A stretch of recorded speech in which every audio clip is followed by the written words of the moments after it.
நான் எழுத்துப்பூர்வமாகவே தெரிவித்து விட்டேன் தலைமைக்கு நான் எந்த எலெக்ஷனில் நிக்க மாட்டேன்னு. எனக்கு அங்கதான் ஒரு சந்தேகம் வருது. எந்த தலைவருமே தான் இந்த எலெக்ஷனில் நிக்க மாட்டேன்னா கட்சி தலைமைக்கு சொல்லுவாங்க இந்த எலெக்ஷனில் நிக்கலங்க அப்படின்னு. அதே எழுத்துப்பூர்வமாக தெரிவிக்க வேண்டும். ஜெயலலிதாமையார் நாளைக்கு ஒரு இடத்துல பேசுறாங்கன்னா இன்னைக்கு போய் அந்த இடத்துல என்ன ஏற்பாடு இருக்குன்னு பார்த்துட்டு வந்துருவார் செங்கோட்டையன். அவங்க அடுத்த நாள் தான் அங்க வருவாங்க. இப்படி எல்லாத்தையுமே அட்வான்ஸா செங்கோட்டையன் அந்த இடத்துல பெர்ஃபெக்ட் பண்ணிட்டு போவார். இப்படி ஒரு ஜாம்பவானை பிரச்சார பீரங்கி தான் நீங்க வர சொல்லணும். அந்த மாதிரி ஒரு நபரை கூட வச்சுக்கிட்டு செங்கோட்டையன் அவங்க பயன்படுத்தவே. விஜய் இனி பிரச்சாரத்துக்கு சரியா போக மாட்டார். நம்ம போனாதானே பிரச்சனை. நம்ம ஆடியோ கேசட் போட்டு வீடியோ ரிலீஸ் பண்ணி நம்ம ஒவ்வொரு இடத்துல பேசுற மாதிரி பாத்துக்குவோம் அப்படின்னு அவர் முயற்சி பண்றாருன்னு சொல்றாங்க. இது ஒரு சிறுபிள்ளைத்தனமான ஒரு விஷயம். நான் இன்னைக்கு ஒண்ணு சொல்றேன், அது ஒருவேளை தேர்தலுக்கு அப்புறம் நடக்கக்கூடிய வாய்ப்புகள் ரொம்ப அதிகம். தமிழகத்திலும் பாண்டிச்சேரியிலும் தேர்தலுக்கு அப்புறம் லாட்டரி சீட்டு மறுபடியும் அமல்படுத்துக்கு வரக்கூடிய ஒரு சாத்தியக்கூறு, ஒரு அபாயம் இருக்கின்றது.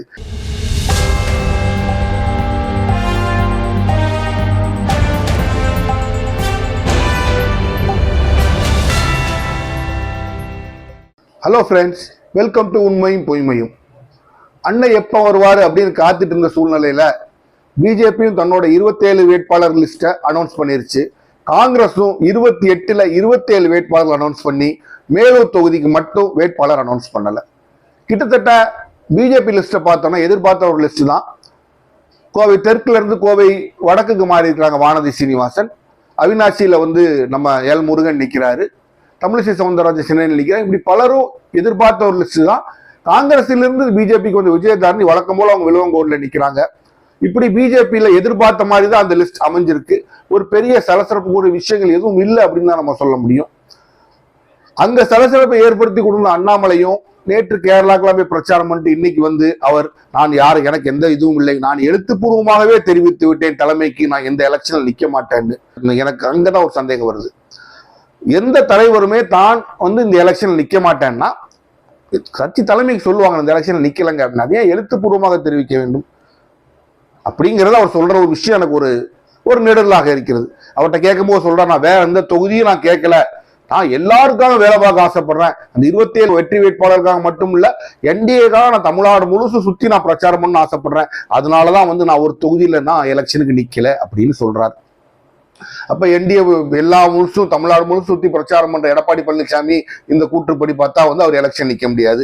தமிழ்நாடு முழுசு சுத்தி பிரச்சாரம் பண்ற மு.க. ஸ்டாலினும் எலெக்ஷன் நிக்க முடியாது. அப்ப எலெக்ஷன் தான் பாத் டு பவர். இவர் அதை வேண்டாம்னு சொல்றாரு அப்படின்னா அங்க ஒரு பிணக்கு, அங்க ஒரு கருத்து வேறுபாடு இருக்குங்கிறத நம்மளால அருமையா சொல்ல முடியும். பியூஷ் கோயல்கிட்ட கேட்கும் போது எந்த பிரச்சனையும் இல்லை, அவர் என்ன சொல்ற வழக்கம் போல எந்த பிரச்சனையும் இல்லை, தலைமையிட்ட நாங்க அவருக்கு அண்ணாமலை எல்லாருக்கும் பிரச்சாரம் பண்ணுவோங்கிறதுக்காக தான் அவர் வேண்டாம் கண்டெஸ்ட் பண்ண மாட்டேன்னு சொல்லிட்டாரு, அதனால நாங்களும் வேண்டாம் விட்டுட்டோம் அப்படிங்கிற மாதிரி சொல்லிட்டாங்க அவங்க.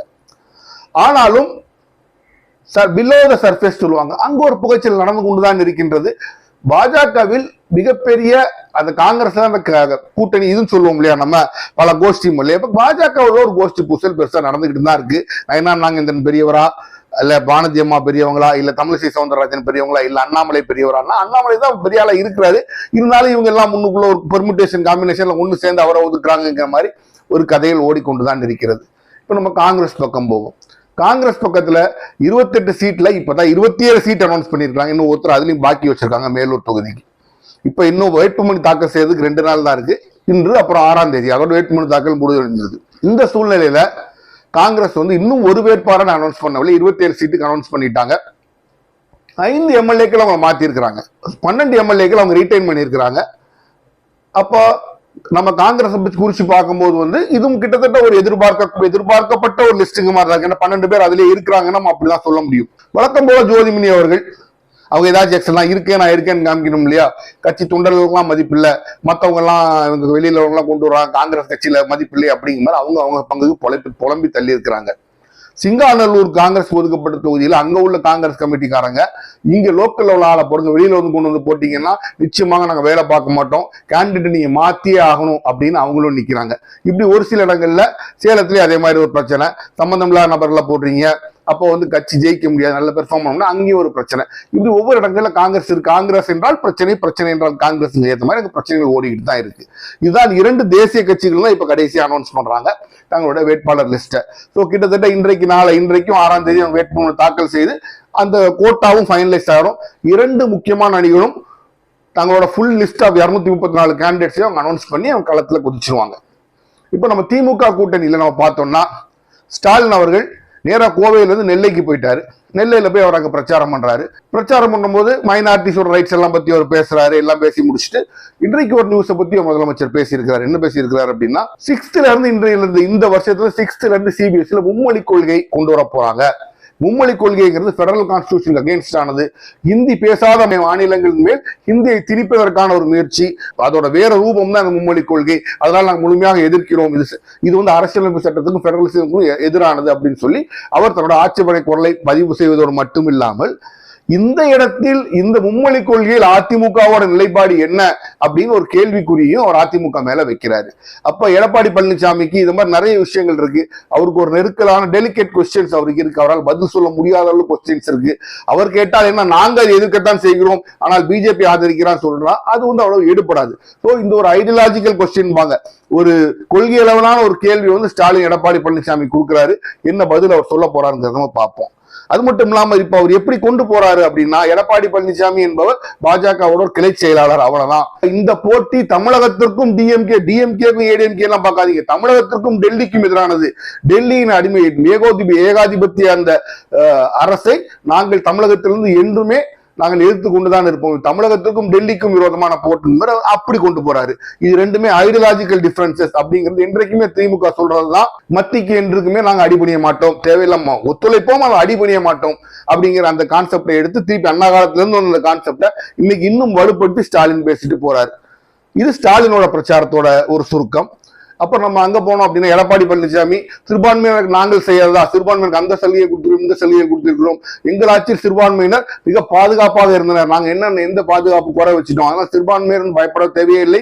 பிஜேபி எங்களோட பிஜேபி கொள்கை கூட்டணி வந்து நான் கூட்டணி போட்டிருக்கோம், அவங்களோட கொள்கை எல்லாம் கூட்டணி போட்டோம்னா அதுக்காக நாங்க எங்களோட கொள்கையை விட்டு கொடுத்துருவோமா அப்படிங்கிற மாதிரி அவர் பேசுறாரு.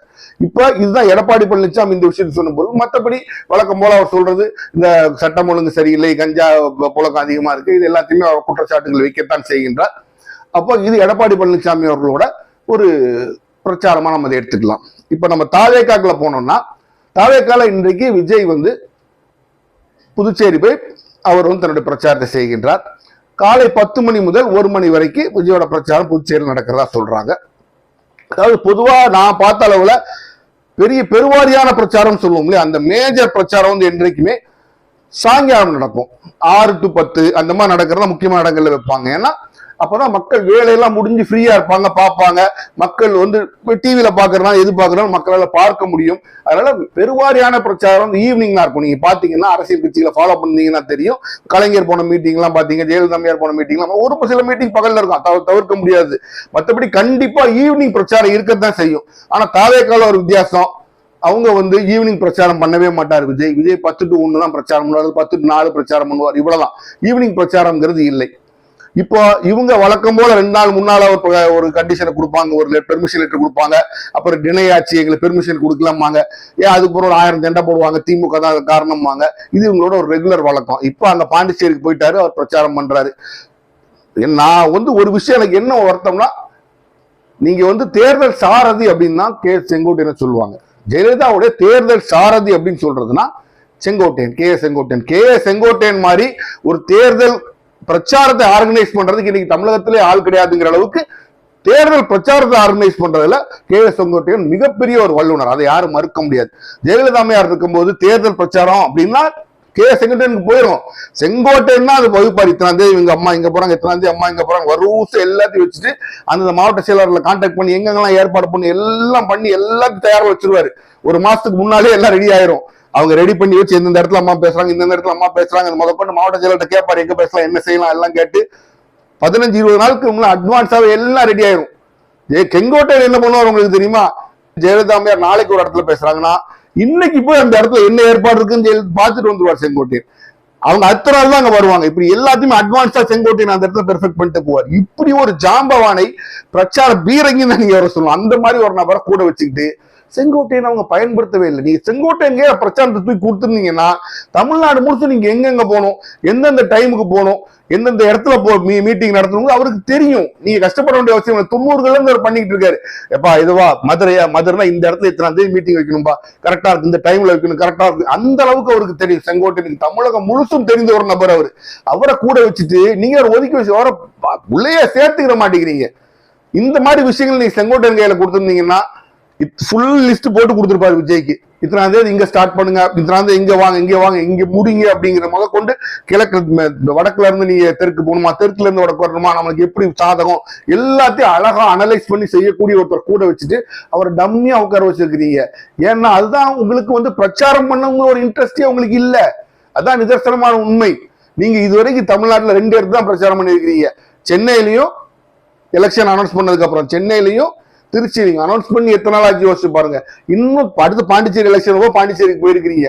இப்போ இத்தனை நாட்கள் நீங்க பிரச்சாரம் பண்ண இடம் 2. ஏன்னா உங்களுக்கு பிரச்சாரம் பண்ண விருப்பம் இல்லை அப்படிங்கிறதும் ஒரு தோற்றம். அதான் நிதர்சனமான உண்மை மாதிரி இருக்கு. இப்ப தாவேக்கால இன்னொரு விஷயம் இருக்கு. நான் இன்னொரு காணொலியும் பார்த்துக்கிட்டு அதெல்லாம் உங்கள்கிட்ட ஷேர் பண்ண வரும்ல. ஆதவ அர்ஜுனா ஏதோ தன்னுடைய தாயார் சாதிய கொடுமையால் இறந்துட்டாரு அப்படின்னு சொல்றாங்க. அது நம்ம பார்க்கவில்லை இல்லையா, நமக்கு தெரியாத விஷயம். அதனால நம்ம பேசக்கூடாது அப்படின்னு நினைக்கும் போது அன்னைக்கு தற்செயலா அவங்க சொல்றவங்க, அதாவது ஆதவ அர்ஜுனாவோட அம்மா திலகவதி ஐபிஎஸ் கேள்விப்பட்டிருப்பீங்க. தமிழகத்தோட முதல் பெண் ஐபிஎஸ் ஆபிசர். அவங்களுடைய பெரியம்மா பிள்ளை. அவங்க 2 பேரும் நெருங்கிய உறவினர்கள். அவங்க வீட்டுல தங்கி தான் படிச்சிருந்ததா கூட அவங்க சொல்றாங்க. அப்ப அந்த அளவுக்கு நல்ல நெருக்கமான ஒரு உறவு. அதுவும் ஆதவ அர்ஜுனோட அம்மா கிட்டத்தட்ட அவங்க எங்களுக்கு வேவ்லென்த் நல்ல மேட்ச் ஆகும், அந்த 2 நல்ல தோல்விகள் மாதிரி அப்படின்னு சொல்றாங்க. அந்த வாழ்க்கை வரலாறு அவங்க சொல்லிக்கிட்டு இருக்கும்போது அவங்க எப்படி இறந்து போனாங்கன்னு அவங்க சொல்லும் போது மாமியார் கொடுமை தாங்காம தான் அவங்க இறந்து போயிட்டாங்கிற மாதிரி அவங்க சொல்றாங்க. ஆனால் இவர் என்ன சொல்கிறார், சாதிய கொடுமை தாங்காமல் இறந்து போயிட்டார்ன்றாரு. இவர் சொல்ற அந்த வார்த்தை அப்ப அது உண்மை இல்லைங்கிற மாதிரிதான் அங்க இருந்து நமக்கு புலப்படுது. இன்றைக்குமே ஒண்ணு புரிஞ்சுங்க, உண்மை இருக்கலாம், இல்லை இல்லைங்கிறது 2வது பட்சம். தன்னுடைய சொந்த தாயும் தகப்பனையும் இழுத்து ஒரு விஷயத்த சொல்லி ஒருத்தர் ஓட்டு கேட்கறாங்க. தயவு செய்து நம்பாதீங்க. அது யாராகவும் இருக்கட்டும். என் தாயார் இப்படி போயிட்டாங்க, அப்படி அதனால அவ்வளவு கஷ்டப்பட்டாங்க, என் தந்தையார் எவ்வளவு கஷ்டப்பட்டாங்க அப்படின்னு சொல்றது எனக்கு என்றைக்குமே அரசியல் அது ஒரு காரணம் கிடையாது. நான் கீழே இருந்து மேல வந்தேன், அவங்க கஷ்டப்பட்டாங்க, நான் அதுக்கப்புறம் உழைச்சு மேல வந்தேன், நீங்க சொல்லுங்க பரவாயில்ல. என் தாயார் சாதிய கொடுமையால் செத்துட்டாங்கன்னு அவர் சொல்ற மாதிரி அவங்க சொல்லல. அவங்ககிட்ட அந்த கேள்வி ஸ்பெசிபிக்கா கேட்கறாங்க, எப்படி இறந்து போனாங்க, அவசரப்பட்டுட்டா இந்த மாதிரி மாமியார்ல என்ன 1000 காரணம் சொல்றாங்க. வீட்டுல இருந்து 3/4 கிலோமீட்டர் தள்ளி இருக்கும், அங்க இருந்து குடத்துல தண்ணி எடுத்து வந்து தான் ஊத்தணும், மாமியார் வரும்போது ஒவ்வொருத்தரையும் எந்திரிச்சு நிக்கணும், இப்படிங்கிற மாதிரி அவங்க குறை சொன்னாங்க. எந்த ஒரு இடத்துலயும் திலகவதி ஐபிஎஸ் சாதிய கொடுமையால் அந்த நிலைமைக்கு அவர் தள்ளப்பட்டார்னு சொல்லல. சோ இவர் சொல்றத ஒரு 3ஆம் நபரோட சாட்சியம் ஒத்துட்டு பார்க்கும்போது அதை இவர் அந்த சமயத்துல 4.5 வயசுல இருந்தவர் இவரே சொல்றாரு.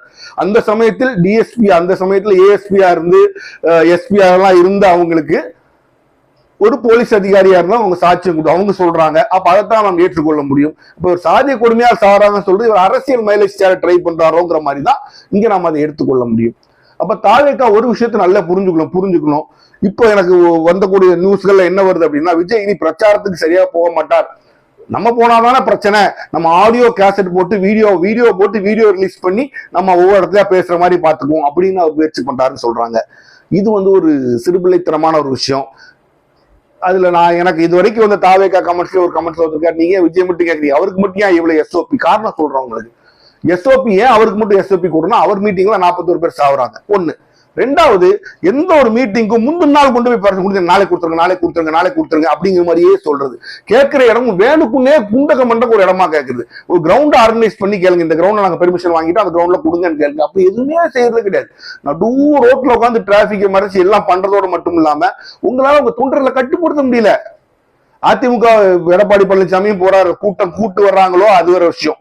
போறாரு, லட்சக்கணக்கான பேர் மத்தியில் அவர் போனாலும் சுத்தி இருக்கவங்க தனியா ஒதுங்கிதான் நிக்கிறான். ஸ்டாலின் போறாரு, அங்கேயோ கூட்டு வர்றாங்களோ இன்னும் உங்களுக்கு தேவையில்லை விஷயம், ஒதுங்கிதான் நிக்கிறான். நீ ஏன்னா பின்னால குரங்கு மாதிரி வர்றது, போட்டோ எடுக்கிறது, இந்த மாதிரி உயிர் பலிகள் இதெல்லாம் உங்க மீட்டிங்ல நடக்க போய் தான் உங்களுக்கு எஸ்ஓபி ரொம்ப ஸ்ட்ராங்கா போடுறாங்க. வேற எந்த காரணமும் கிடையாது. அப்புறம் சீமானை பத்தி பெரிய நிகழ்வுகளை அவர் ஒரு ஊரா போறார், கரூருக்கு போய் வாக்கு சேகரிச்சார்ன்றாங்க. ஒவ்வொரு ஊராக செல்கிறார், தன்னுடைய கேண்டிடேட்டுக்கு அயராது உழைச்சு வாக்கு கேட்கிறாரு. இதுதான் சீமானுடைய இன்றைய பிரச்சார நிலைமை நம்ம சொல்லிக்க முடியும்.